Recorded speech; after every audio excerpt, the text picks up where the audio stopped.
Batington découvre Londres. Un matin, on sonna à la porte du 32 Monster Gardens et Batington alla ouvrir. À sa grande surprise, il découvrit son meilleur ami, Monsieur Gruber. J'ai décidé de m'offrir une visite de Londres, annonça celui-ci. Vous voulez m'accompagner? Batington accepta avec enthousiasme. Il adorait se promener avec Monsieur Gruber, qui n'eut pas besoin de lui demander 2 fois. En un clin d'œil, Batington revint avec sa valise remplie de sandwichs à la marmelade, prêt pour sa balade, mais sans oublier le parapluie de Madame Birch en cas d'averse. Il n'était pas allé bien loin quand Batington repéra un banc. Peut-être qu'on devra manger nos sandwichs maintenant, Monsieur Gruber. S'il pleuvait, il risquerait d'être mouillé. Pendant qu'il faisait une pause, Monsieur Gruber montra à Batington des photos des endroits qu'il souhaitait visiter. J'ai pensé que nous pourrions prendre un bus touristique spécial, dit Monsieur Gruber. Tous deux reprirent leur chemin et il expliqua. Cela nous permet de faire des sauts de puce ici et là. On peut monter et descendre librement aux arrêts avec un seul ticket. Je crois que je n'ai jamais pris ce genre d'autobus, dit Batington. Il me semble drôlement avantageux. Mais lorsqu'il découvrit le bus qui attendait au coin de la rue, Batington faillit tomber à la renverse en constatant qu'il manquait une partie du toit.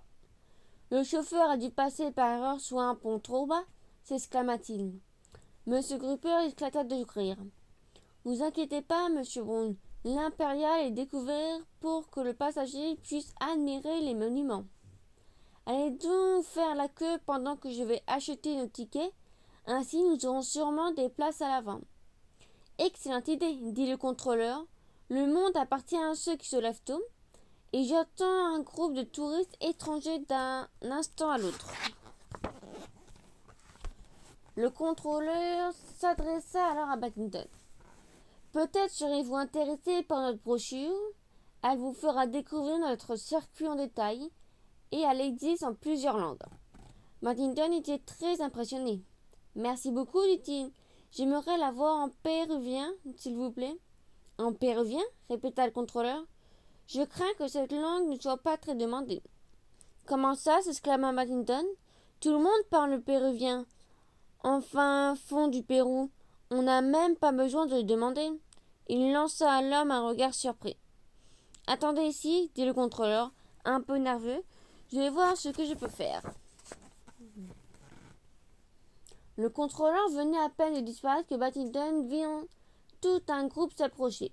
Alors il bondit le parapluie de M. Burns en cas où M. Gruber ne le verrait pas dans la foule.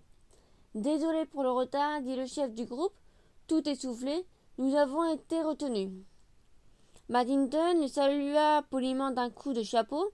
Pas de problème, commença-t-il. On ne peut pas tous se lever tôt. D'ailleurs, j'ai fait la queue pour. Il n'eut pas le temps de finir sa phrase que les gens se bousculaient déjà pour se précipiter comme des fous dans le bus. Consterné, Batington les regarda se battre pour s'installer à l'avant sur l'impériale. À votre place, j'éviterai de m'asseoir là-haut, s'exclama-t-il. Mais personne ne l'écouta. Alors il cria plus fort en agitant son parapluie. Excusez-moi, c'est un bus spécial où on saute comme des puces, mais les 2 premières places à l'avant sont réservées. Attendez les amis, prévient le chef du groupe après avoir donné un coup de sifflet. Vous êtes censés faire des sauts de puce? Ok, faites passer le message. Que se passe-t-il maintenant? Demanda quelqu'un une fois tout le monde installé. Batington prit le temps de réfléchir. Je sais pas trop, répondit-il. Je vais demander à M. Gruber, mais je pense que vous admirerez la vue et qu'ensuite vous redescendrez. La vue? Se plaignait quelqu'un d'autre. Quelle vue? Mais leurs voix furent étouffées par le brouhaha, tandis que le responsable du groupe donnait d'autres coups de sifflet et de nouvelles instructions. J'ai choisi ce circuit pour voir les monuments protestants une dame en descendant du bus, pas pour me donner un spectacle. Je suis déjà fatiguée, soupira une autre dame en se laissant tomber dans les bras de son mari, et nous n'avons encore rien vu. Des passants s'arrêtaient pour les regarder et des enfants les rejoignaient amusés par la scène. Paddington, bientôt le trottoir grouillait de monde. Paddington tenta de fermer les yeux, mais chaque fois qu'il les rouvrait, d'autres personnes arrivaient. Paddington fut soulagé en voyant la silhouette familière qui s'avançait vers lui dans la foule. « Tout va bien, Monsieur Brown ?» s'écria Monsieur Grupper.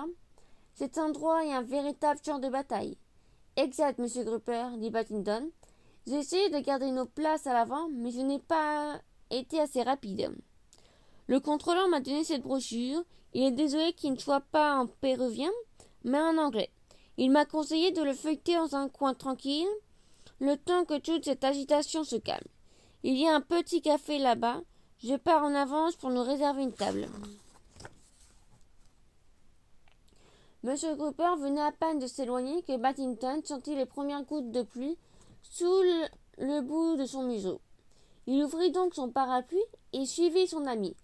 Presque aussitôt, un coup de sifflet retentit et une voix s'écria « Suivez-le, les amis, ne le perdez pas de vue. » Paddington marcha aussi vite que possible et parvint au café juste avant le reste du groupe. « Psst, Monsieur Brown, fit une voix cachée derrière les plantes en pot par ici.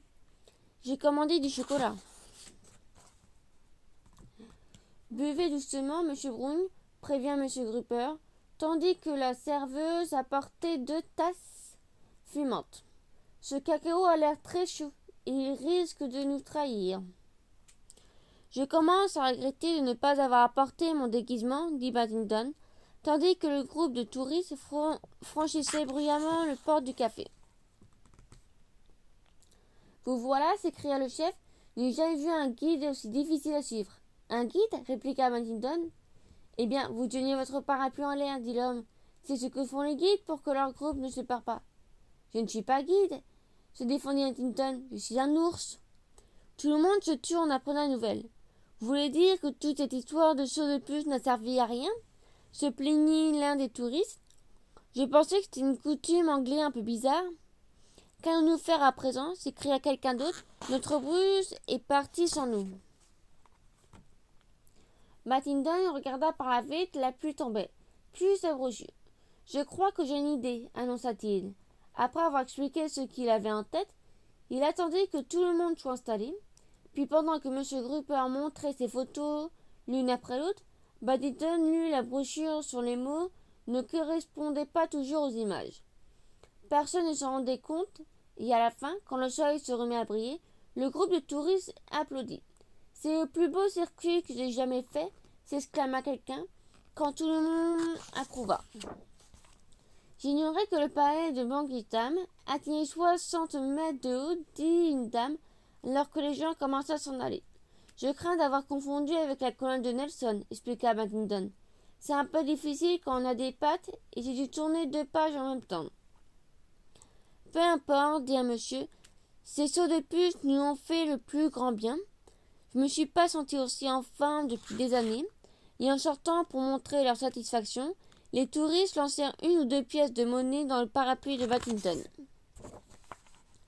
Quand le calme revint, M. Grupper lui demanda « Alors, M. Brown, que pensez-vous de tout cela ?»« Eh bien, je deviendrai peut-être guide quand je serai grand.